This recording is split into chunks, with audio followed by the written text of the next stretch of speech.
एक दिन एक शिकारी उस तालाब के पास आया। उसने तालाब में हाथ मुंह धोकर पानी पिया। शिकारी बहुत थका था और कई दिन का भूखा था।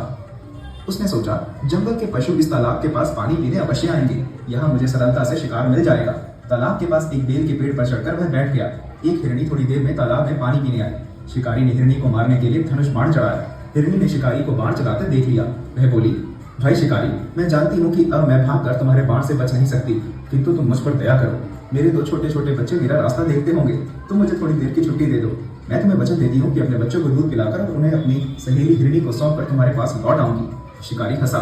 उसे यह विश्वास नहीं हुआ कि यह हिरनी प्राण देने फिर उसके पास लौटेगी, लेकिन उसने सोचा, जब ये इस प्रकार कहती है तो इसे छोड़ देना चाहिए। मेरे भाग्य में होगा तो मुझे दूसरा शिकार मिल जाएगा। उसने हिरनी को चले जाने दिया। थोड़ी देर में वहां पड़ी सींगों वाला सुंदर काला हिरण पानी पीने आया। शिकारी ने जब उसे मारने के लिए धनुष बाण चढ़ाया तो हिरण ने देख लिया और बोला, भाई शिकारी, अपनी हिरनी और बच्चों से अलग हुए मुझे देर हो गई है। वे सब घबरा रहे होंगे। मैं उनके पास जाकर उनसे मिल लूं और उन्हें समझा दूं, तब तुम्हारे पास अवश्य आऊंगा। इस समय दया करके तुम मुझे चले जाने दो। शिकारी बहुत झल्लाया। उसे बहुत भूख लगी थी, लेकिन हिरण को उसने ये सोचकर चले जाने दिया कि मेरे भाग्य में भूखा ही रहना होगा तो आज और भूखा रहूंगा।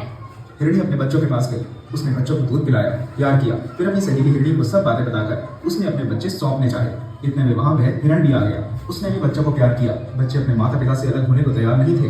अंत में उनका हठ मानकर हिरण और हिरनी ने उन्हें भी साथ ले लिया। तालाब के पास आकर हिरण ने शिकारी से कहा, भाई शिकारी को बड़ा आश्चर्य हुआ।